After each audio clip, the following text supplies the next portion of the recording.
Good afternoon आशाताई. तर तुम्हा सर्वांचं स्वागत आहे परत एकदा तुमच्या स्वतःच्या हक्काच्या अशा आपल्या ज्ञानप्रबोधिनी यूट्यूब चॅनलमध्ये. तर मैत्रिणींनो, या जो काही ऑक्टोबर महिना चालू आहे तर त्यातील पहिल्या बैठकीचं प्रोसिडिंग वगैरे कशा प्रकारे लिहायचं आणि विषय कुठला निवडायचा त्याबद्दलचा व्हिडिओ तुम्हाला या ज्ञानप्रबोधिनी चॅनलवरती मिळून जाईल. तर त्यापुढील म्हणजे जी काही आपण दुसरी माता बैठक घेतो तर त्याचं प्रोसिडिंग वगैरे कशा प्रकारे लिहायचं आणि कुठल्या विषयावरती ही दुसरी जी काही माता बैठक असेल म्हणजे स्तंदा व गरोदर मातांना बोलावून आपण जी काही त्यांना माहिती वगैरे देतो किंवा बैठक घेतो तर त्या बैठकीसाठी कुठला टॉपिक निवडायचा आणि कुठल्या टॉपिकवरती माहिती वगैरे द्यायची तर आणि प्रोसिडिंग शॉर्टमध्ये कशा प्रकारे लिहायचं याबद्दलचा हा व्हिडिओ असणार आहे. त्यामुळे मधून व्हिडिओ स्किप करू नका ताई. व्हिडिओ शेवटपर्यंत बघा आणि व्हिडिओ आवडल्यास व्हिडिओला लाईक आणि तुमच्या इतर आशाताईंपर्यंत या चॅनलची लिंक शेअर करायला विसरू नका. चला तर मग जराही वेळ न घालवता सुरू करू आपण आपला आजचा व्हिडिओ.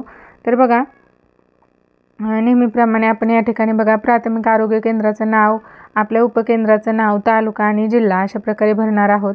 तर त्यानंतर बघा माता बैठक, नोंद, रजिस्टर व प्रोसिडिंग. तर हे माता बैठकीचं जे काही प्रोसिडिंग आहे तर ते आपण शॉर्टमध्येच लिहिणार आहोत.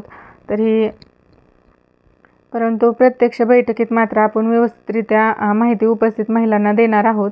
तर बघा, सुरुवातीला नेहमीप्रमाणे आपण या ठिकाणी बैठकीचा दिनांक टाकायचा आहे.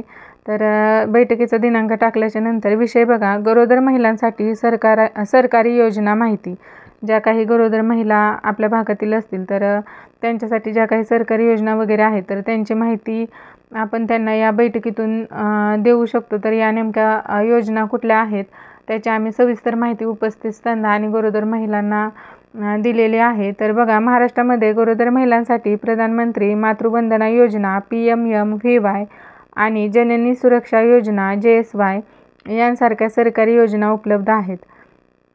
आता या योजनांचा म्हणजे लाभ कोण घेऊ शकतं म्हणजे पात्र लाभार्थी किंवा पात्रतेचे निकष कुठले आहेत आणि या योजनेसाठी कुठल्या प्रकारचा लाभ व कुठल्या महिलांना मिळतो हे सर्व आम्ही त्यांना व्यवस्थितरित्या सांगितलेले आहेत. तर त्यासाठी कुठले डॉक्युमेंट प्रूफ वगैरे त्यांना भरायचे आहेत किंवा कशा प्रकारे फॉर्म भरायचा आणि कुठं जाऊन फॉर्म भरायचं हे देखील आम्ही या बैठकीमध्ये त्यांना सांगितलेलं आहे. तर बघा, प्रधानमंत्री मातृवंदना योजना PMMVY ही केंद्र सरकारची योजना असून गरोदर आणि स्तंदा मातांना आर्थिक मदत देण्यासाठी आहे. या योजनेत महिलांना हप्त्यांमध्ये रोख रक्कम दिली जाते जी पोषण आणि आरोग्यासाठी वापरता येते. या योजनेअंतर्गत पहिल्या मुलासाठी लाभ दिला जातो आणि दुसरे मूल जर मुलगी असेल तर तिला देखील लाभ मिळतो. हे बदल 2022 पासून करण्यात आलेले आहेत. म्हणजे जस्टच हे 2022 पासून दुसऱ्या मुलीला देखील दुसरा अपत्य जर मुलगी असेल तर त्याला देखील या योजनेचा लाभ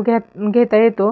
तर त्यानंतर बघा, परंतु याचे पात्रतेचे निकष आहे तर ते देखील आम्ही व्यवस्थितरित्या उपस्थित महिलांना सांगितलेले आहे. तर त्यानंतर बघा, जननी सुरक्षा योजना ही एक केंद्रीय योजना आहे जी रुग्णालयात प्रसूतीसाठी आर्थिक मदत पुरवते. या योजनेमुळे महिला रुग्णालयात जाऊन सुरक्षित प्रसूतीस प्रोत्साहन मिळते. जर पात्र महिला JSY अंतर्गत लाभार्थी असेल तर तिला PMMVP योजनेसह अतिरिक्त 1000 असे एकूण 6000 होतात. लाभ घेण्यासाठी जवळच्या अंगणवाडी किंवा आरोग्य केंद्रास भेट द्यावी.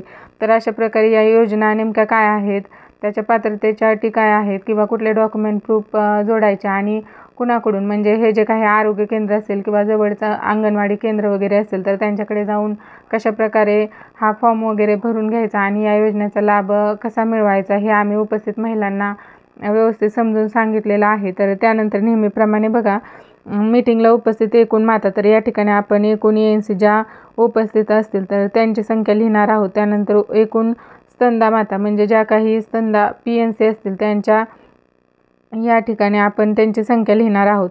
म्हणजे हा एकूण आपल्या भागातील एकूण ज्या असतील तर त्यांची संख्या लिहायची आहे आणि त्यानंतर त्यापैकी उपस्थित किती गरोदर माता आहेत आणि उपस्थित किती स्तंदा माता बैठकीस आहेत हे आपण या ठिकाणी नोंदवायचं आहे. तर अशा प्रकारे शेवटी आपण त्यांची नावे वगैरे लिहून त्या ANC की PNC आणि त्यांच्या स्वाक्षऱ्या आपण व्यवस्थितरित्या घेणार आहोत. तर जास्तीत जास्त स्तंदा आणि गरोदर माता या बैठकीसाठी कशा प्रकारे उपस्थित राहतील आणि त्यांना आपण या माहितीसह म्हणजे हा जो काही आपण टॉपिक निवडलेला आहे त्या माहितीसह आपण त्यांना लसीकरण कुठल्या प्रकारचं असतं हे देखील समजून सांगायचं आहे. त्याचप्रमाणे गरोदरपणातील आहार असेल किंवा स्तनदा मातांना बाळाची काळजी वगैरे कशा प्रकारे घ्यायची, तर हे सगळं आपण त्यांना सांगणार आहोत. तर त्या व्यतिरिक्त एक खास असा टॉपिक घेऊन देखील आपण ही माता बैठक घेत असतो.